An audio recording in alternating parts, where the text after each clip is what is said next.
ġbartna flimkien mulej, kelmtek imqazza f'qalb waħda li naqad bil-ġisem tibnek maj. Fejn hemm l-imħabba, fejn hemm il-għaqda, hemm tamarin tmulej, hemm jintejx fil-ruħ. Fl-isem tal-Missier u tal-Iben u tal-Ispirtu Santu. Grazza lilkom muslim minn Alla Missierna u Sidna Ġesu Kristu. Jekk nilqgħukom għal din it-trasmissjoni jekk ta' din l-quddisa u jew nagħmlu minn dan il-mument mument tal-laqgħa mal-mulej. Se niltaqgħu miegħu kemm fl-Ewkaristija, aħna li aħna miġburin flimkien fejn tnejn jew tlieta miġburin f'ismi hemm jien inkun f'nofshom u anke permezz tal-kelma.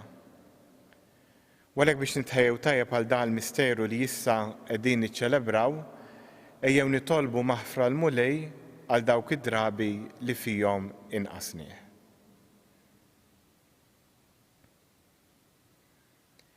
Int li sirt bniedem bħalna u salvajtna, mulej ħniena. Int li mittalina fuq is-salib, Kristu ħniena. Int li ftaħtilna triq tas-sema, mulej ħniena. Iħenna lina Alla li jista' kollox, jaħfrinna dnubietna bi wassalna għal ħajja ta' dejjem. Nitolbu. U Alla, inti rfajt il-bniedem mill-waqa' tiegħu u għollejtu għal dinjità aqwa minn dik li kellu fil-bidu. Ftakar f'dan misteru kbir tal-ħnina tiegħek u lil dawk li jogħġbok iġġeddidhom bis-sagrament tal-Magħmudija, ibqa' ħarishom id-doni tal-grazzja u l-barka bla tmiem li tajthom. Bibnek Ġesu Kristu Sidna li hu Alla u miegħek jgħix wisaltan flimkien mal-Ispirtu Santu għal dejjem ta' dejjem. Qari mill-ktieb tal-Atti tal-Apostli. Pawlu u sħabu telqu bil-baħar minn Pafos u waslu Perġe fil-Pamfilja. Hawn Ġwanni ħallihom u reġa' lura Ġerusalemm. Minn Perġe baqgħu sejra sa ma waslu f'Antjokja ta' Pisidja. F'jum is-Sibt daħlu fis-sinagoga u qagħdu bil-qiegħda.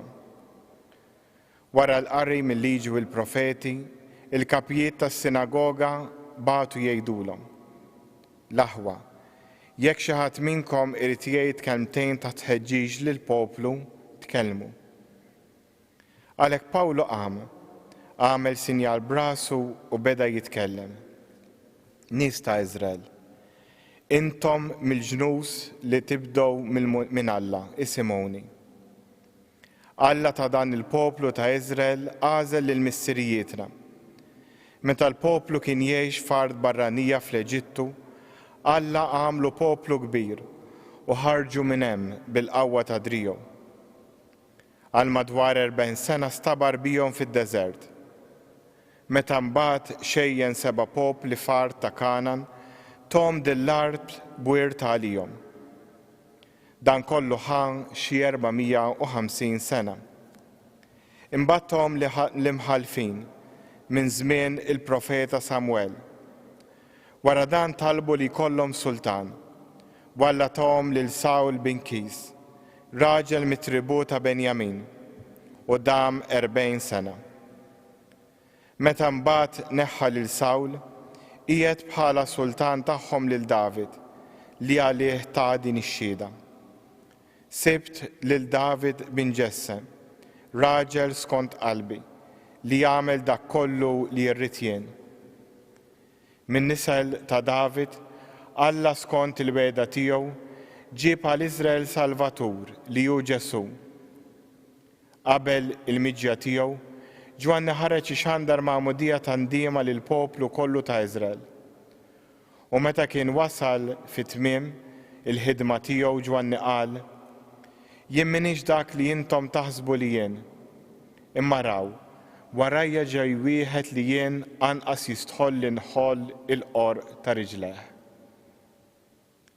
Il-kelma tal-mulej, ir-roddu ħajr lill-Alla. It-tiba tal-mulej irrid dejjem nanni. It-tiba tal-mulej irrid dejjem nanni. F'kull żmien inxandar fommi l-fedeltà tiegħek. Għax jien għedt, tjubitek tibqa' sħiħa għal dejjem. Bħal smewwiet intwettaqt il-fedeltà tiegħek. Sibt il-David għaddej tiegħek, biż-żejt imqaddes tiegħi dliktu. Tkun idi dejjem miegħu, u nsaħħu wkoll bidrijej. Miegħu ikunu l-fedeltà u t-tiba tiegħi, u bismi tissaħħaħ il-qawwa tiegħu, u jsejjaħli int missieri u Alla tiegħi, fortizza u salvazzjoni tiegħi. Alleluja, alleluja. Ġesu Kristu, ix-xhud fidil, il-kbir fost il-mejtin, ħabna u ħalna minn dnubietna bis-saħħa ta' demmu. Alleluja. Il-mulej magħkom. Qari mill-Evanġelu skont San Ġwan. Wara li ħaslilhom saqajhom, Ġesu qal lid-dixxiepli tiegħu: Tassew ngħidilkom li l-sir mhuwiex aqwa minn sidu. Anqat il-messaġġier mhu aqwa minn min jibgħatu. Jekk dawn il-ħwejjeġ tafuhom, ħenjin intom jekk tagħmluhom. Jien m'iniex ngħid għalikom ilkoll, għax jien naf x'nies għażilt. Imma għandha isseħħ l-Iskrittura li tgħid: Min kiel il-ħobs miegħi tani bis-sieq. Dan qiegħed ngħidu minn issa qabel ma jiġri, biex meta jiġri temmnu li jiena hu. Tassew ngħidilkom li min jilqa' lil min nibgħat jien ikun jilqa' lili, u min jilqa' lili ikun jilqa' lil dak li bagħatni. Il-kelma tal-mulej, it-tifħir lilek Kristu. Qegħdin inkomplu din il-mixja tal-Għid imqaddes li bil-mod il-mod qed wassalna wkoll għall-festa tal-Pentekoste. Hekk iż-żmien tal-Knisja, jiġifieri żmien li fih qegħdin ngħixu jiena u inti, u ż-żmien nistgħu ngħidu tal-Ispiritu Santu. U kemm il-Vanġelu u kemm il-qari jagħtuna dawl għal din l-esperjenza, li qed ngħixu jien u int. Fil-qari x'għandna? Fil-qari għandna l-Ġesu, illum għandna episodju mill-ħajja tiegħu waqt l-aħħar ċena. Ġesu għadu kemm ħasslilhom saqajhom lid-dixxiepli tiegħu, u hawnhekk qed ifakkar lid-dixxiepli li l-qaddej mhux aqwa minn sidu. Qed jgħidilhom fi kliem aktar sempliċi li bħalma hu kien ser ibati, hekk ukoll in-nisrani parti mill-ħajja tiegħu mhux l-unika ħaġa, walla ħares tkun l-unika ħaġa x'inkella rridu naraw nagħmlu discerniment, però veru parti mill-ħajja tan-nisrani hi wkoll li jerfa' salibu u jimxi wara Ġesu. U din għandha tkun għal konsolazzjoni għalina. Meta wieħed iħossu taħt it-toqol tas-salib, l-ewwel ħaġa li jrid isaqsi hi imma das-salib veru salib jew forsi tort tiegħi. Jekk jien qed nisballi għandi xi attitudni, nipprova nirranġa. Jekk jien għamilt xi żball fil-passat, ngħid il-mulej jieħu ħsiebi hu. Nersaq leh, jaħfirli u nsarraħ moħħi u ma noqgħodx naħseb fuq dak l-iżball. Jekk hi xi attitudni, xi dnub, kemm jista' jkun nipprova nwaqqafha.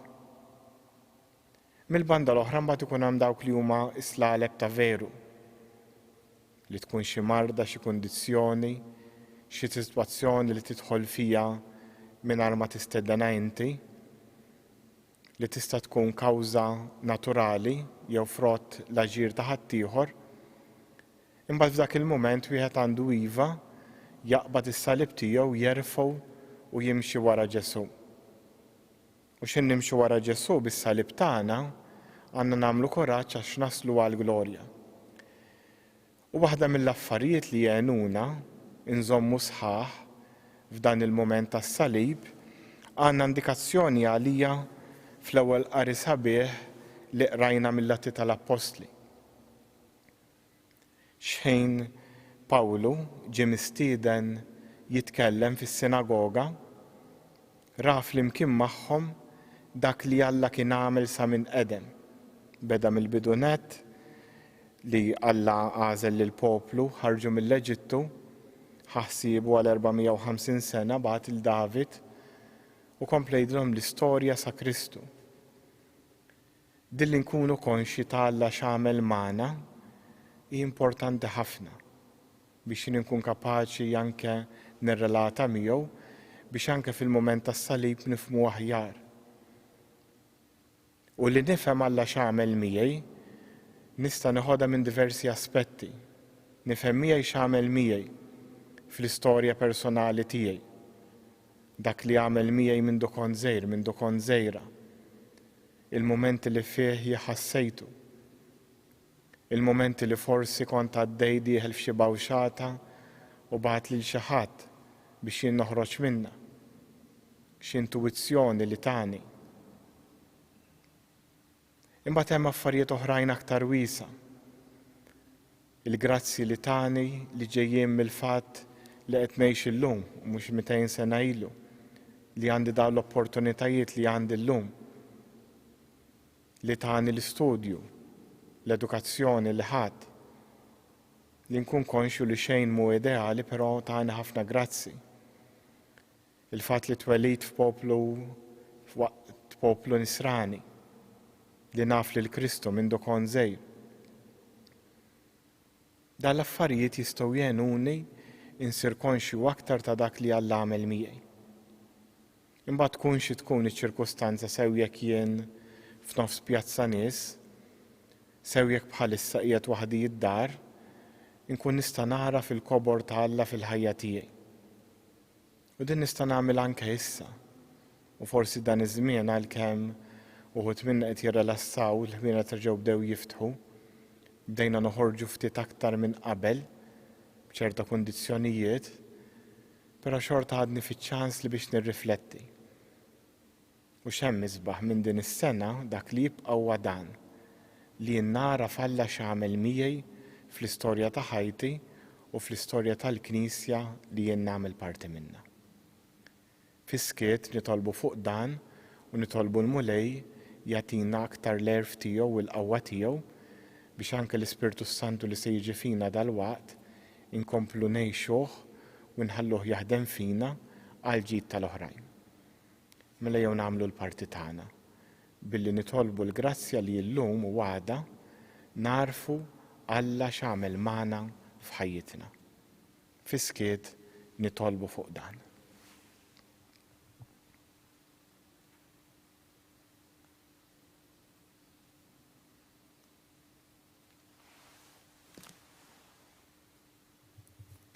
U s-saħut il-għażiż ejjew nofru t-talbit tagħna l-missierna tas-sema. Jew nitolbu għalina l-koll biex kull wieħed waħda minna jaraf dejjem aktar Alla x'għamel fil-ħajja tiegħu. Jew niftakru li l-qaddej mhux aqwa minn sidu u li s-salib hu parti mill-ħajja tagħna. U s-sejħa tagħna il naqbduh meta jiġi u nerfgħuh u nimxu bih wara Ġesu. Jew nitolbu wkoll għal dawk kollha li qegħdin ibatu, il-morda kemm f'Malta kif ukoll dawk barra minn Malta. Għal dawk li huma inqas ixxurtjati minnha. Għal dawk li għax ħakem dan il-virus ma jistgħux ikopru għax m'għandhomx il-mezzi ta' saħħa li għandna aħna. Ejjew nitolbu għal kulħadd u nitolbu l-mulej ukoll jispirana biex jekk aħna jien u inti nistgħu nkunu ta' ġid għal xi ħadd jinqeda bina u nieħdu l-inizjattiva jagħtina l-qawwa wkoll biex dak li qed jitlobna hu inwettquh. Nitolbu dan kollu bi Kristu Sidna. Amen.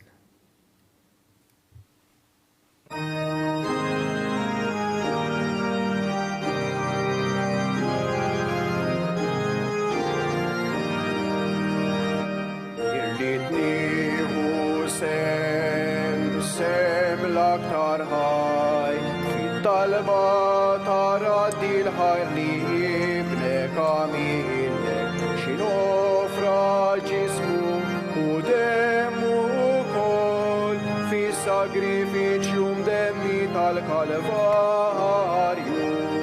O missir Allahaj, inrodulek ħaj, fit-talba eukaristika ta' jiblek, ma' u din ġewa fit et nofru lek irġil li tak fi sagrifiċju tal-Kalvarju. Itolbu ħuti bis-sagrifiċċju tiegħu tagħkom ikun joġob l-Alla l-missier li jista' kollox. Jilqa' l-mulej midejk sagrifiċċju għat-tifħir u l-glorja ta' ismu, ħtiġijiet tagħna u tal-Knisja mqazza kollha tiegħu. Jitlaq quddiemek mulej it-talb tagħna flimkien mal-offerta li qegħdin nagħmlulek biex issa li jogħġbok naddafna minn ħtijietna nitħejjew b'ħajja tajba għas-sagramenti tal-ħniena tiegħek bi Kristu Sidna. Il-mulej magħkom. Nerfgħu qlubna l fuq. Nizzuħajr lil-mulej Alla tagħna. Sewwa u xieraq tas-sew mulej tajjeb u ta' ġid tas-salvazzjoni tagħna li dejjem nistqarru l-glorja tiegħek. Iżda ferħ akbar inxandruha f'dan iż-żmien li fih ġie sagrifikat Kristu il-ħaruf tal-għid tagħna. U qeret il-ħażen tagħna tal-imoddi, ġeddet il-ħolqien kollu li kien iġġarraf u reġa' tagħna l-ħajja fis-safa kollu tagħha.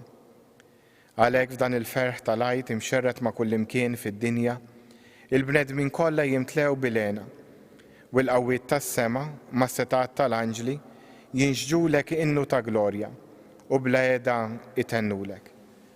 Qaddis, qaddis, qaddis, mulej Alla tal-eżerċiti, is-smawiet u l-art mimlija bil-glorja tiegħek, osanna fil-ola ta' smawiet, imbierek minn ġej f'isem il-mulej, osanna fil-ola ta' smawiet. Qaddis tas-sew int mulej, inti lajn ta' kull qdussija. Qaddes għalhekk nitolbuk dan l-offerti bil-barka tal-Ispirtu tiegħek biex isiru għalina il-ġisem u d-dem ta' Sidna Ġesu Kristu li meta kien se jingħata biex minn rajħibati ħal ħobs radd il-ħajr qasam tali d-dixxipli tiegħu u qal ħudu u kulu il-kol minn dan għax dan huwa ġismi li jingħata għalikom.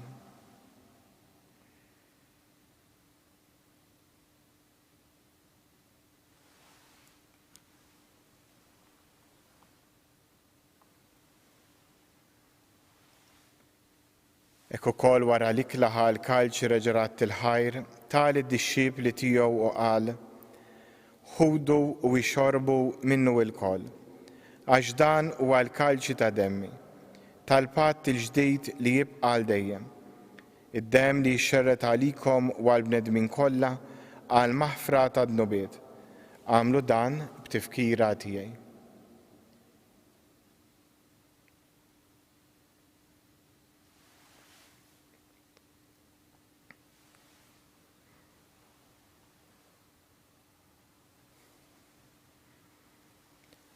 Danu il-misteru tal-fidi. Inħabru l-mewt tiegħek mulej, inxandru bil-ferħ il-qawmin tiegħek, nistennewk sa ma tiġi fil-glorja. Għalhekk aħna nagħmlu dan b'tifkira tal-mewt u l-qawmin ta' Sidna Ġesu Kristu, Nofrulek mulej il-ħobs tal-ħajja u l-kalġi tas-salvazzjoni. U rroddulek ħajr, għax oġbok tilqana un qudiemek biex naqduk. U miċ-ċokontana nitolbu li l-Ispiritu Santu jaqadna f'ġisem wieħed, li jenna nieħdu sem il-ġisem u d-dem ta' Kristu. Ftakar mulej fil-Knisja tiegħek imxerda mad-dinja kollha, wettaqa fl-imħabba, fl-imkien mal-Papa Franġisku, l-Isqof tagħna Marju u mal-Ministri tiegħek kollha. Ftakar ukoll fħutna li raqdu bit-tama tal-qawmien, ftakar Fentni u l-erwieħ tal-familja Cardona. Ftakar fil-mejtin kollha, daħħalhom quddiemek fid-dawl tas-sebħ tiegħek. Ħenna lina l-koll nitolbuk, għatrilna wkoll il-wirt tal-ħajja ta' dejjem, flimkien mal-Verġni Mqazza u Malla Marija, żewġa Ġuseppi, l-Apostli u l-Qaddisin kollha, li jgħix fil-ħbiberija tiegħek sa mill-bidu tad-dinja. Għamel li magħhom, infaħruk u nsebħuk b'Ġesu Kristu ibnek. Bi Kristu, ma' Kristu u fi Kristu, jingħata lilek Alla missier li tista' kollox, flimkien mal-Ispiritu Santu, kull ġieħu glorja għal dejjem ta' dejjem. Immexxija mill-istess Spiritu li mexxa lil Ġesu, jew ngħidu flimkien it-talba li Ġesu stess għallimna. Missirna li inti fis-smawiet jitqaddes ismek, tiġi saltinatek, ikun li trid int kif is-sema hekk fl-ard. Ħobżna ta' kuljum għatina llum, aħfrinna d-nubietna, bħalma naħfru il-minuħa għalina, la ddaħħalniex fit-tiġrib, iżda ħlisna mid-deni. Eħlisna jitolbuk mulej minn kull deni, għatina fit-tieba u l-ħnina tiegħek il-paċi fi żmienna, biex inkunu ħielsa dejjem midnub u imħarsa minn kull inkwiet. Aħna u nistennew u nittamaw il-għena u l-miġja tas-Salvatur tagħna Ġesu Kristu, għax tiegħek jissaltna l-qawwa u l-glorja għal dejjem. Mulej Ġesu Kristu li għedt l-apostli tiegħek, inħallilkom islim, natikom islim tiegħi, la tħares lejn dnubietna, iżda ħares lejn il-fidi tal-Knisja tiegħek, għati jaslim u laqda li int trid fija, int li tgħix fis-saltan għal dejjem ta' dejjem. Il-paċi tal-mulej tkun dejjem magħkom. Għatu anke fid-djarkom il-paċi lil xulxin.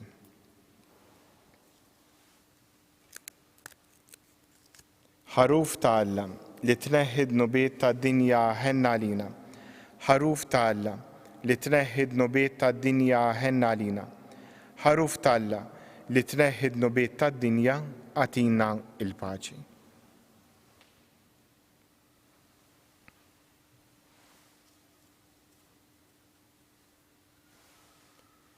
Danu il-ħaruf ta' Alla, danu li jneħħi d-nubiet tad-dinja. Ħen jindawk li huma mistiedna l-ikla tal-ħaruf.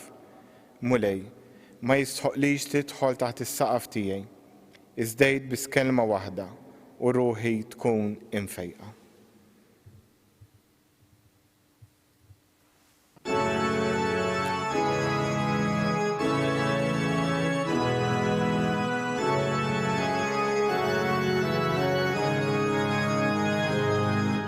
Imbirek mulej għal dejjem u imbirek li sem qaddis tiegħek.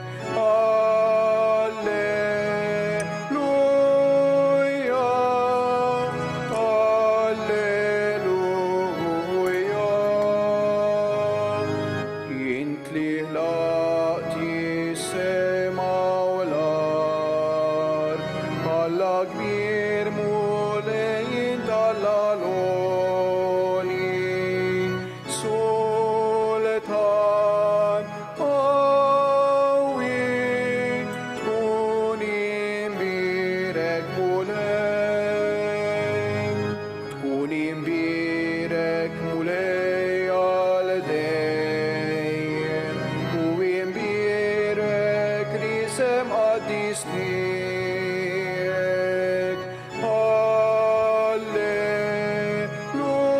Alleluja, alleluja.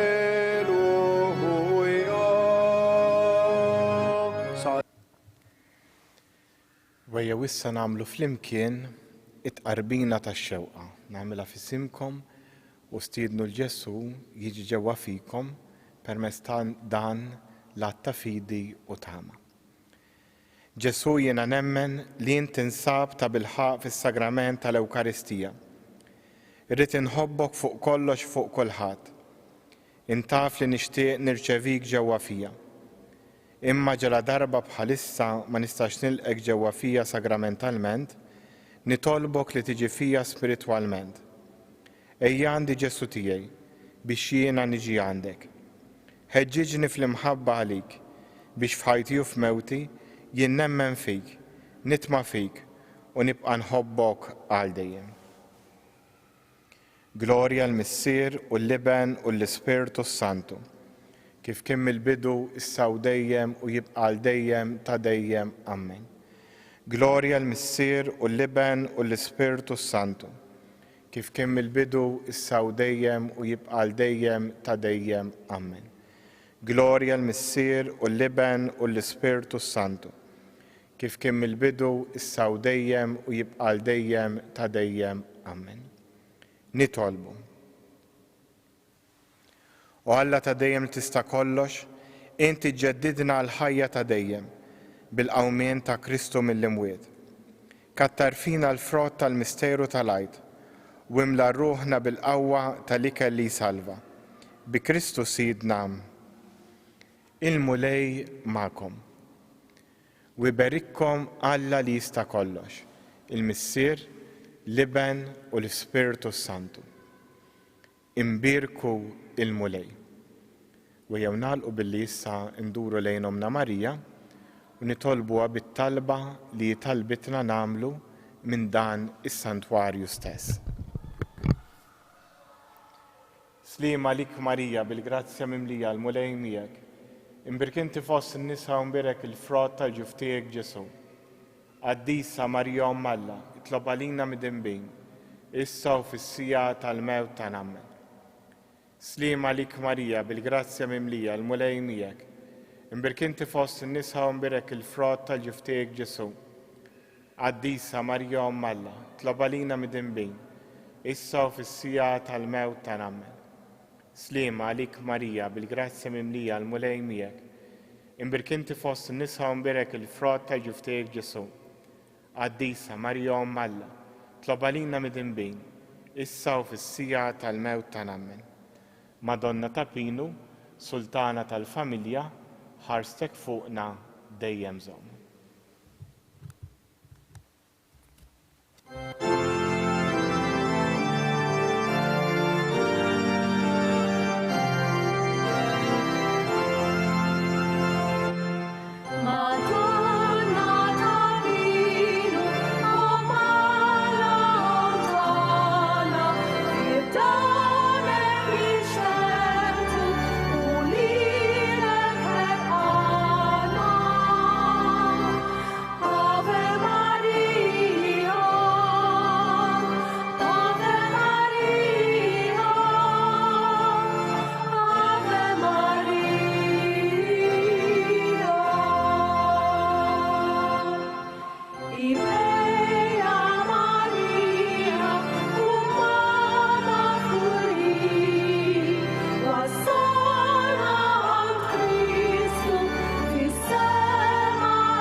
Madonna